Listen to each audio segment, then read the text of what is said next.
culture, and ethnicity in the classroom. In this video, we will talk about the importance of having teachers, classrooms, and curricula that take into account the cultural and ethnic diversities of all those involved in educational process of learning a second language.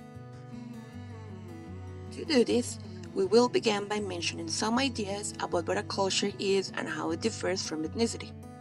In addition, we will talk about cultural diversity within the classroom and some aspects to keep in mind as teachers. Finally, we propose some strategies to carry out culturally and ethnically diverse classes.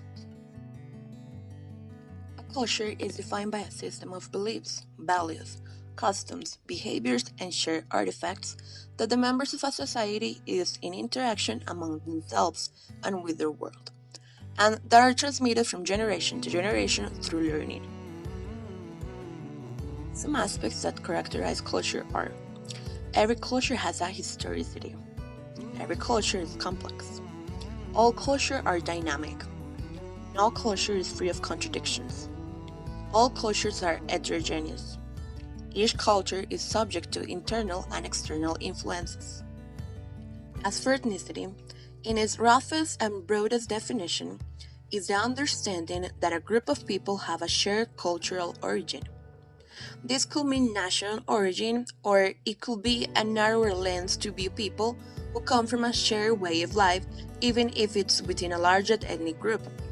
Sometimes, race is one of the markers of ethnicity used by people within a particular ethnic group in order to define themselves. Some differences between these two are: ethnic mobility is possible if there is acceptance from both ethnic groups, while culture is very dynamic and anybody can acquire others' cultural traits. Ethnicity is the fact or state of belonging to a social group that has common national or cultural tradition, while culture is the ideas, custom, and social behavior of a particular people or society. Ethnicity can be identified based on the physical appearance, beliefs, or practices. As for culture, cannot be identified based on appearance. It is represented mostly in material items. Ethnicity is biologically inherited, while culture is socially acquired. Research has shown that cross-cultural learning and curricula provide students with information about other groups' experiences and have a positive impact both on children of color and white children, providing a foundation of shared citizenship in a democratic society.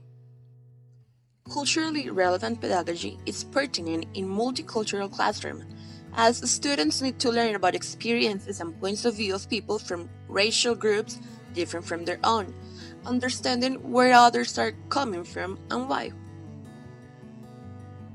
While we can teach what we don't know, there are many teachers who are not prepared to teach ethnically diverse students.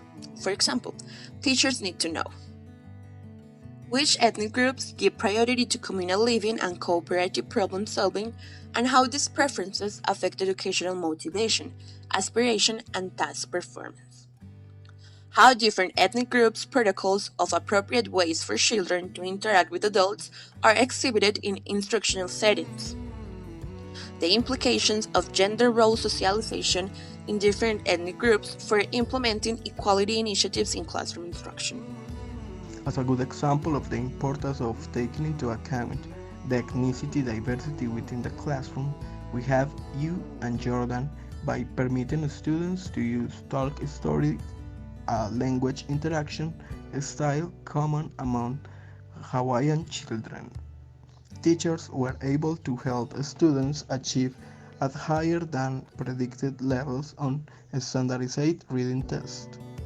As for Mohat and Edison, they work with Native American students. They found teachers who use language interaction partners that approximate the students' home cultural partners were more successful in improving students' academic performance. As far as the teaching of the second language is concerned, all the methods, the deductive approach, the direct method, the audiolingual method, and approaches have substantially enrich the teaching of teaching and learning foreign languages. This idea is supported by Kevin, who points out that linguistic competence alone is insufficient to be in contact with the other. Then, the teaching objectives of the cultural elements in the classroom must be taken according to the needs and interests of the group class. For crowds, it was about incorporating music from different cultures at all education levels, rethinking the content and methodological strategies related to auditory, rhythmic, and theoretical training in order to facilitate their incorporation into the daily work in the classroom. At the same time, this didactic rethinking will oblige to review the textbooks as well as the different didactic materials with the purpose of examining the presence of prejudices and racist attitudes. Finally, they will have to develop suitable materials for the treatment of different work music, finally moving from an Eurocentric perspective to a multicultural one. Where in the classroom, it is important that music is one more way to have fun and learn from the other. It is also important to emphasize that music will make each listener see themselves, reflect, and find their comfort zone listening to music. It will also allow them to dance and show themselves to others how to dance and their different steps. New melodies will be learned every day. Free expression will allow us to communicate more, either by type or gender or by artist. Another strategy now related to literature is bringing to the classroom authors with different backgrounds Latino, Asian, Native American, African. Discuss their biographies and know what motivated them to write. Read how in their works the events of their life are manifest and compare between the different authors their living conditions, what advantages or disadvantages they have had related to their ethnicity. Doing role plays in the classroom serves as a strategy for putting yourself in each other's shoes, playing at being an architect, a basketball player, a chef, or a well known moving actor. Artistic expressions such as painting, sculpting, and cloth designing have been present in human activities since the beginning of communities. These forms of culture are a faithful portrait of societies themselves. According to their own interpretations, societies adapt elements from the context and gave them a meaning, which reflects the cosmovision of the community. ESL classrooms have a wide variety of cultural and artistic backgrounds. Art can serve as an amazing tool to unveil and introduce those students with a particular context.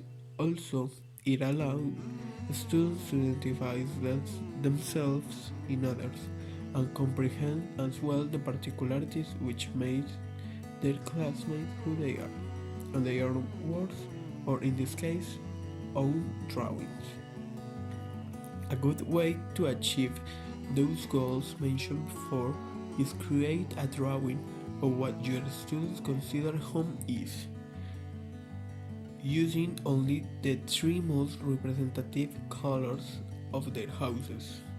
As well, they must develop a short story based on their students' home, explaining the use of the three specific colors used in the drawing.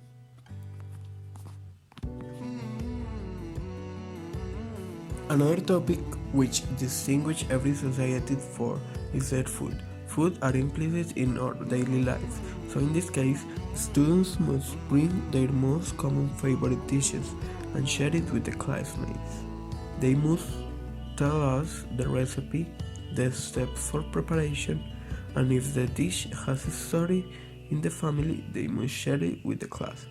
In this way, by presenting the daily meals to the group, students are able to share their own identity.